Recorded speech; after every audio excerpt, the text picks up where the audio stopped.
The Dorset coast has long been a favourite holiday destination for families. The Otter family is no different. Having enjoyed many summer breaks in Swanage, they feared Jack's injuries would rule out a return.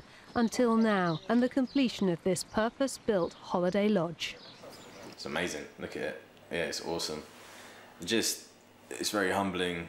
People do care quite a lot, obviously. Our house is a very, very, very fine house. It's homely, it's stylish, and that's what they want. They're young people. They don't want somewhere that looks like a hospital. Jack, a rifleman with 2 rifles, suffered devastating injuries in an IED explosion in Sangin on September the 6th, 2009. He became only the 5th ever to survive losing 3 limbs.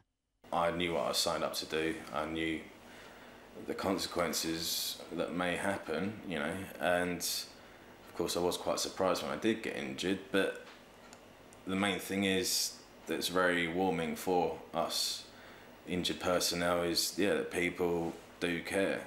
It made him the young man he is now, and he's got more, I've said this before, there's more self-esteem about him now with 3 limbs missing than he had before he joined. So I don't regret. I wish he'd never been injured, but I don't regret him joining the army. Just 2 years after the Swanage Carnival Committee read Helen's email appealing for a suitable holiday home, Jack was opening it. On behalf of all veterans, thank you very much. Countless charity events in and around the town, as well as some generous grants, raised more than £200,000. So, where's the hot tub? These people need respite. They need to be able to get away from the stresses and strains of being in their own home all the time, especially with the injuries that they have, and for the families. Let the families come away and enjoy themselves as well.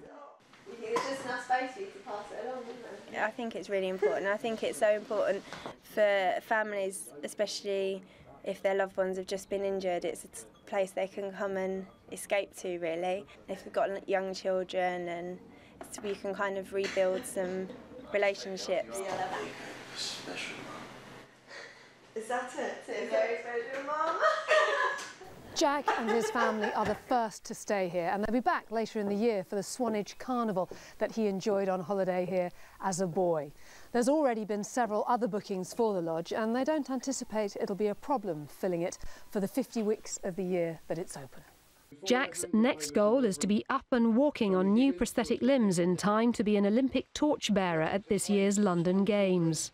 I have been pretty miserable at times, but I do look back at, you know, all the times I spent, the amount of days I spent in hospital, the amount of pain I've been in over the past 2 years, and then you know, whilst I'm in that stage, you don't really think about it. You just look forwards. Life used to be so hard. Now everything is easy 'cause of you. Thoughts of his life after medical discharge from the army are never far away. But at least holidays in the lodge he inspired are there to look forward to in the future he so very nearly didn't have. Sue Kinnear, Forces News, Swanage.